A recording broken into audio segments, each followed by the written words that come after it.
Good morning student, स्वागत है आपका अपने YouTube channel the way of chemistry पर। आज हम लोग चर्चा कर रहे हैं क्लास 11 के नेक्स्ट लेक्चर के संबंध में, जो रासायनिक संयोग के नियम से ही संबंधित है।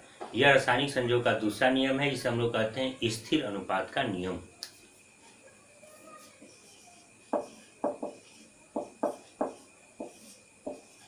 स्थिर अनुपात का नियम रासायनिक संयोग का दूसरा नियम है, स्थिर अनुपात का नियम। Law of constant proportion.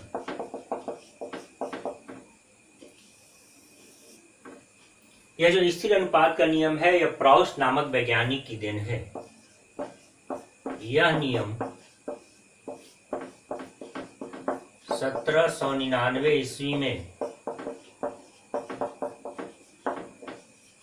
Proust ने प्रतिपादित किया था।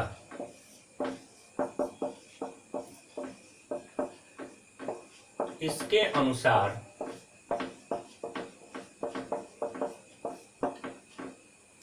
किसी रासायनिक यौगिक के निर्माण में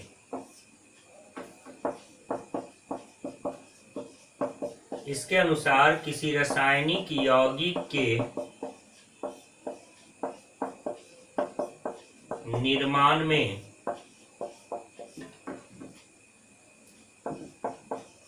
एक ही प्रकार के तत्व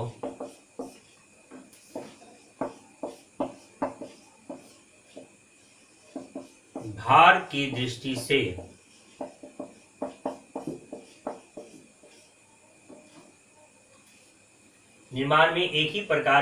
भार की दृष्टि से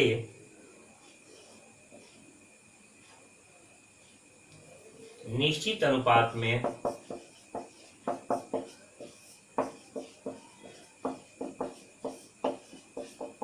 परस्पर संयोग करते हैं।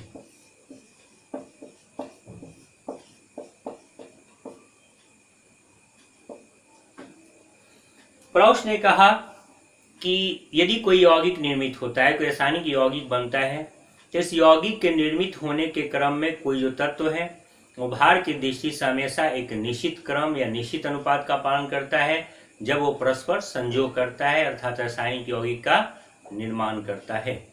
इसे हम लोग इस प्रकार से भी नोट कर सकते हैं। तो इसे हम लोग इस प्रकार से व्याख्या कर सकते हैं। According to this law in a compound, चाहे इन ए कंपाउंड फॉर्मेशन में लिख सकते हैं, the constituent elements are combined in a definite ratio of their atomic weight. अब इस चीज को थोड़ा सा हम लोग एग्जाम्पल से समझते हैं। एक्चुअल में प्राउस्ट के द्वारा दिया गया स्थिर अनुपात का नियम या कांस्टेंट प्रोपोर्शन के संबंध में जो लॉ दिया गया, इसके अनुसार किसी भी कंपाउंड का जो फॉर्मूला होता है वो निश्चित होता है। कैसे?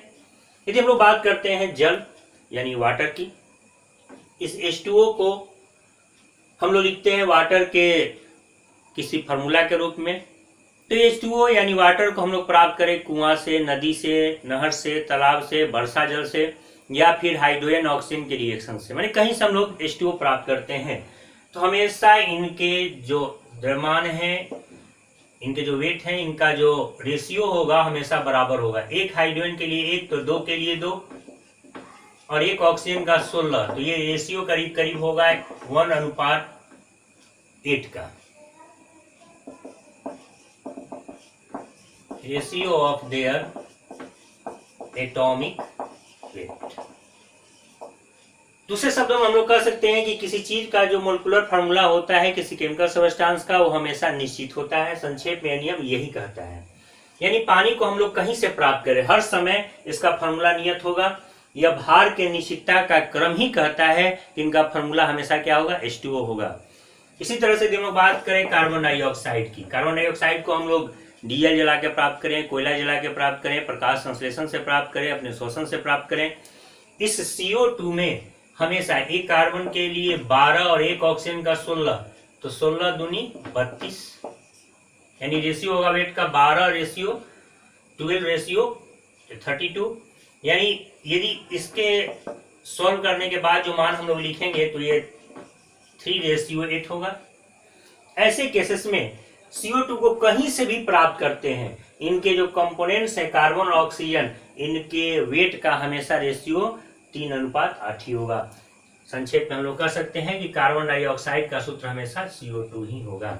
अर्थात स्थिर अनुपात के नियम से हमें ये जानकारी प्राप्त होती है, किसी केमिकल जो सबस्टांस है, कोई केमिकल फार्मूला जो है किसी सबस्टांस का वो नियत होता है, फिक्स होता है। जैसे ही उनके वेट का रेशियो फिक्स हुआ, उनका फार्मूला फिक्स हो गया, ऐसा यह नियम कहता है। इस पर आधारित हम लोग एक न्यूमेरिकल देखेंगे। तो हम लोग स्थिर अनुपात के नियम से संबंधित एक न्यूमेरिकल की चर्चा करते हैं। किसी प्रयोग में 0.3915 ग्राम कार्बन 1.0436 ग्राम ऑक्सीजन से संयोग कर कार्बन डाइऑक्साइड बनाता है। यानी एक एक्सपेरिमेंट में इतना ग्राम कार्बन इतने ग्राम ऑक्सीजन से विक्रिया करता है। एक दूसरे प्रयोग में 0.5499 ग्राम कार्बन 1.4680 ग्राम ऑक्सीजन से संयोग कर CO2 बनाता है। यानी दूसरा प्रयोग है जिसमें इतना ग्राम कार्बन इतने ग्राम ऑक्सीजन से संयोग कर CO2 बनाता है। दर्शाएं कि यह प्रयोग स्थिर अनुपात का पालन करता है। In an experiment 0.3915 gram carbon reacts with 1.0436 gram oxygen to form CO2, and in another experiment 0.5499 gram carbon reacts with 1.4680 gram oxygen to form CO2. So it follows law of constant proportion। यानी हमें दो reactions के data दिए गए हैं और इसके आधार पर हमें दर्शाना है कि जो दोनों रिएक्शंस हैं स्थिर अनुपात के नियम का पालन करते हैं, अर्थात लॉ ऑफ कांस्टेंट प्रोपोर्शन का पालन करते हैं।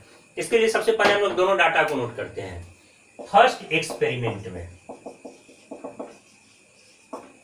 कार्बन की मात्रा है 0.3915 ग्राम और ऑक्सीजन की मात्रा है 1.0436 ग्राम। सेकेंड एक्सपेरिमेंट में कार्बन की मात्रा हो गई 0.5499 ग्राम। अब यहां ध्यान देंगे, हम लोग चर्चा कर रहे हैं इस न्यूमेरिकल के संबंध में। पहले एक्सपेरिमेंट पे आते हैं। फर्स्ट एक्सपेरिमेंट में ये हम लोग लिख भी सकते हैं और नहीं भी, लेकिन फर्स्ट एक्सपेरिमेंट के बारे में हम लोग चर्चा करते हैं। कार्बन चूंकि 0.3915 ग्राम कार्बन अभिक्रिया करता है 1.0436 ग्राम ऑक्सीजन से अभिक्रिया करता है। इसीलिए 1 ग्राम कार्बन कितने से रिएक्शन करेगा, तो 1.0436 ग्राम बटा में 0.3915 ग्राम बराबर 2.6 ग्राम ऑक्सीजन से रिएक्शन करता है। इसको हम लोग सॉल्व कर लेंगे, करीब 2.6 ग्राम आएगा। इसी तरह से सेकेंड एक्सपेरिमेंट में चूंकि सेकेंड एक्सपेरिमेंट में कार्बन की मात्रा है 0.5499 ग्राम कार्बन 1.4680 ग्राम ऑक्सीजन से अभिक्रिया करता है। इसमें भी हम लोग निकालेंगे 1 ग्राम कार्बन 1.4680 बाई 0.5499 ग्राम। ये भी सॉल्व करेंगे तो आएगा 2.6 ग्राम। तो दोनों प्रयोग में हम लोग पाते हैं कि 1 ग्राम जो कार्बन है 2.6 ग्राम ऑक्सीजन से अभिक्रिया करता है।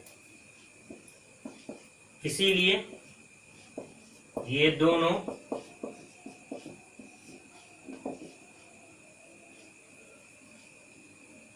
प्रयोग स्थिर अनुपात के नियम का पालन करते हैं।